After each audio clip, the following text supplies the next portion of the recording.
For today's video, ito yung aming buhay ngayon dito sa Israel. Araw-araw ay kailangan na magtago sa bomb shelter. Pero bago yan ay busy muna ang person at tuloy ang trabaho sa gitna ng kaguluhan. At habang nagluluto ako ay may narinig akong musika, kumakanta at nagsasasayaw si Nelush. Ayun pala kinuha niya yung kanyang CD player sa loob ng bomb shelter.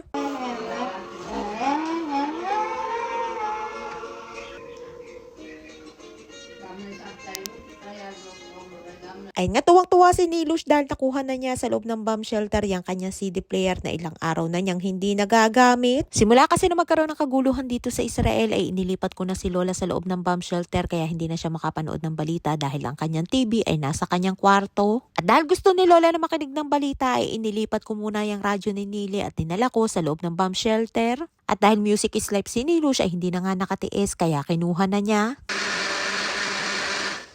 Ayan pala yung akin niluto ng mga gulay at pagkatapos kong palamigin ay aking ibinlender at ang tawag dyan ay marak zucchini. Nagluto din pala ako ng buckwheat o kosemit ang tawag nila dito at hinaluan ko lamang yan ng patatas at carrots at nilagyan ng konting asin na pampalasa. Nagpasobra nga din ako ng luto ng nilagang patatas at isinabay ko na nga sa pagluluto ng mga nilagang gulay. Gagawin ko naman yan chitso tapwa kadama ang kaso'y kinulang sa harina kaya ang ginawa ko ay binawasan ko na lang yung mashed potato para mapagkasya ko yung harina. Ang kagandahan dito kina Lola ay simple lamang ang kanilang pagkain at hindi mahirap lutuin at kahit paulit-ulit lamang ang kanilang kinakain ay hindi sila mabilis magsawa. Nilalagyan ko nga din niya ng itlog pero dahil kukunti lamang yung aking harina ay kalahati lamang ng itlog ang aking inilagay para hindi masyadong malambot. Okay na nga at napagkasya ko na pero tumawag si Rapi kay Lola at nasa super daw siya at baka daw may gustong ipabili. At dahil nabanggit ko kay Lola na wala na kaming harina, ayun pala'y nagpabili kay Rapi kaya nang makabili, dinala din sa bahay. Pinatingnan ko din pala kay Rapi yung aming gripo na may filter dahil kapag binuhay ay maingay at parang nagbabibrate.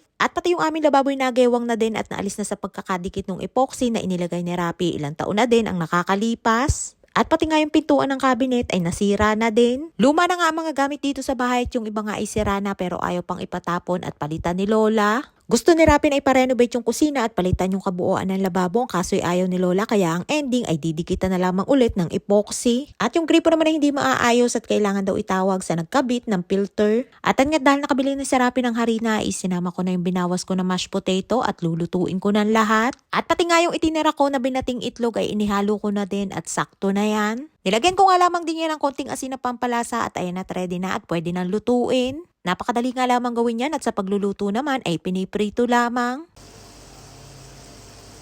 Ay nga't na-ready ko ng pagkain ni Lola, mayroong mashed potato at ay ng manok at niluto ko lamang yan sa tubig na nilagyan ko ng sibuyas at konting asin. At syempre meron din yung ating niluto na chitso, tapwak adama. At ayun naman ang pagkain ni Nili, mayroong buckwheat tuna na may mayonnaise at dinurog na avocado. At meron ding cherry tomato na may tikina, talong na may mayonnaise at syempre ang tapwak adama. Kain tayo, masarap. At ayun nga't happy tummy na naman ang person for today's video dahil magaling na si Nelush ay lahat ay masarap na ulit sa kanya. Hindi napilian sa pagkain, hindi katulad dati na talaga namang umiiyak dahil mayroon siyang ibang gusto na pagkain. Katulad niyang kosemet o buckwheat na kapag narinig pa nga lamang niya ay nagagalit at ayaw niya daw kainin.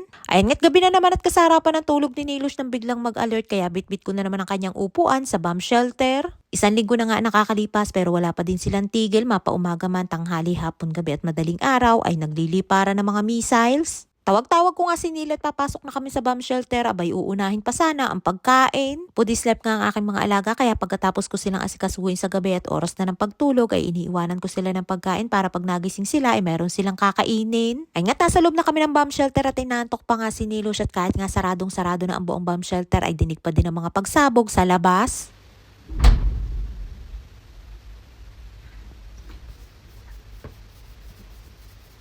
Pagkaroon. Shalom. Ay nga't sa lakas ng mga pagsabog ay dinig din ni Lola at binibilang pa nga ni Lola kung ilan yung nadinig niya na malalakas na pagsabog. Habang si Nili naman ay hindi na kinaya ang antok at ayan nga't nakatulog na habang nakaupo. Sana nga ay matapos ng kaguluhang ito dahil halos lahat ay napapagod at napupuyat na din lalo na yung mga walang bomb shelter sa loob ng bahay. At madami na din mga inosenteng buhay ang nawala dahil hindi sa matapos-tapos na away ng magkakalaban na bansa. At ayan nga't bago matulog ulit ay kumain muna si Nelush at nagkape na din at kung sa iba nga ay kapag nagkape ay hindi makatulog ay kay Lola at Nili ay mas lalong hindi makakatulog kapag hindi nagkape. Nili, yeshod pam. Yeshod pam azaka, boy. Ken. Ay nga tawag-tawag ko na naman si Nilo siya tula pa nga kalahating oras na nakakalabas kami ay nag-siren na naman. Meron nga mga nagsasuggest na bakit hindi ko daw isakay si Nili sa wheelchair ay kapag isinakay ko nga ay mas lalo kami magtatagal. At ang isa pa ay makipot ang daan at mahihirapan ako na ipasok hanggang sa loob dyan sa bomb shelter dahil wala ng space. Nasa loob lang naman ng bahay ang bomb shelter kaya sobra-sobra pa para sa amin ni Nili yung oras para makarating ng bomb shelter bago ang mga pagsabog. Ay siya hanggang dito lang mga ating kwento for today's video at maraming po salamat sa inyong suporta at laging panonood. Mag-ingat po tayong lahat palagi. And please follow and share Ako Infinity Private Resort and Events Place and please subscribe to my YouTube channel.